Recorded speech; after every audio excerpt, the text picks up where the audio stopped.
नमस्कार दोस्तों। कल 1 सितंबर है, एनडीए का एग्ज़ाम है। हमारी तरफ से एनडीए का एग्ज़ाम दे रहे हर बच्चे को ऑल द बेस्ट। अच्छे से एग्ज़ाम दीजिए। जितना भी आपने तैयारी करी है वो तैयारी एनफ करी है। अब समय आ गया है उस तैयारी को सही दिखाने का। जो आपने करा है उतना ही अगर आप अच्छे से कर पाएँ तो सिलेक्शन आपका हो सकता है। तो 4 बातें मैं आपको बताऊंगा जो एग्ज़ाम में जाने से पहले आप पक्का ध्यान रखें, जिनसे आपका जो लास्ट टाइम में ऐसा ना हो कि जो मेहनत आपने करी है वो हल्की सी मिस्टेक की वजह से गलत हो जाए। ठीक है, तो आप समझिएगा, पहली बात जो आपने करनी है वो ये है कि नेगेटिव मार्किंग कम से कम कीजिए।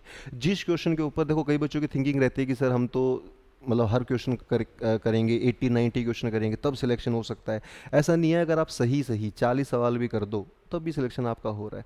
लेकिन बच्चा क्या करेगा ना, वो बच्चा 30-35-40 सवाल ठीक कर लेगा, लेकिन वही बच्चा 15-20 सवाल गलत भी करेगा।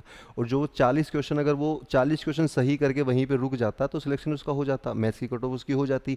पर वही बच्चा अब गलत भी करेगा और फिर वो नंबर उसके वापस 80-90-100 जो जा रहे थे वो नेगेटिव मार्किंग की वजह से वापस 60-70 पे आके रुक जाएंगे। तो सबसे पहली बात, आप पक्का पेपर में नेगेटिव मार्किंग मत करना। जो क्वेश्चन पे आप श्योर शॉट नहीं हो कि यही इसका आंसर है उसको मत करना, उसको क्वेश्चन को आप छोड़ दो। ठीक है, पहली बात तो ये होगी। दूसरी बात आपने करनी है कि वैसे हमें लगता है कि यार ज़्यादा क्वेश्चन करेंगे तो सिलेक्शन के चांस ज़्यादा हैं, पर ऐसा नहीं है। आपने कम क्वेश्चन करने हैं, इस बात को आप समझिए। 120 के में से अगर आप 50 क्वेश्चन करने का टारगेट बनाइए, उतना क्वेश्चन भी करेंगे तो सही होगा।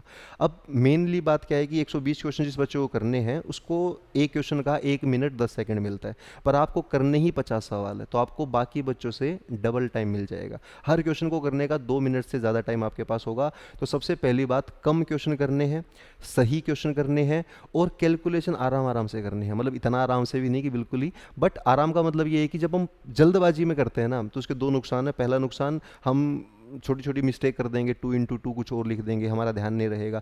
दूसरा, फिर जब आंसर आ जाता है तब भी हमें टेंशन रहती है कि यार सही आया कि नहीं आया, तो फिर से वो बच्चा उसको क्रॉस चेक करेगा। तो इससे बेटर है कि थोड़ा आराम से करो। ये दिमाग में बिठा लो कि बहुत ज़्यादा हड़बड़ाहट नहीं करनी है, आराम से भी करोगे क्योंकि क्वेश्चन का नंबर ही कम करना है आपने। पहली बात तो क्वेश्चन ज़्यादा नहीं करने, 40 45 50 कर दो, उसमें भी इतना भी काम आपका चल सकता है। अच्छा, ये बातें मैं उस बच्चे के लिए नहीं बोल रहा जिस बच्चे को आते ही 70-80 क्वेश्चन है, वो तो सब पूरा करके आएगा, उसके 200 से ज़्यादा नंबर आएंगे। पर मैं ये उन बच्चों के लिए बात कर रहा हूँ जो बच्चे जो मतलब 300 जैसे कट ऑफ है, तो जो 270 280 इसके आसपास जो बच्चा घूम रहा है, उस बच्चे को मेरी टेंशन है कि वो बच्चा कट ऑफ से ऊपर जाए। जिस बच्चे के आई 400 नंबर रहे हैं तो वो बच्चा तो ऑलरेडी कामयाब है। पर मैं बता रहा हूँ कि आप नेगेटिव कम से कम करें, और ये दिमाग में बिठा लें कि 40-50 क्वेश्चन कर दें तब भी हमारा कट ऑफ मैथ्स का हो सकता है। ठीक है, और कम क्वेश्चन करना है, स्पीड में नहीं करना है, आराम से करना है ताकि आपका क्वेश्चन गलत होने के चांस कम हो, क्रॉस चेक भी बार बार ना करना पड़े। तीसरी बात, आपने ओ एम आर जो भरनी है वो 2 घंटे के बाद भर लेनी है, या सही कहें तो 1 घंटा 45 मिनट्स के बाद आपने भर लेनी है। जब लास्ट का टाइम बचेगा आधा घंटा, उससे पहले आप ओ एम आर अपनी भर लें। जैसे मान लो आपने 1 घंटा 45 मिनट्स के अंदर मान लो आपने 30-40 क्वेश्चन करे हैं, फिर अगली 15 मिनट में वो ओ एम आर अच्छे से भर लो। ठीक है, ओ एम आर आपने भर लिया।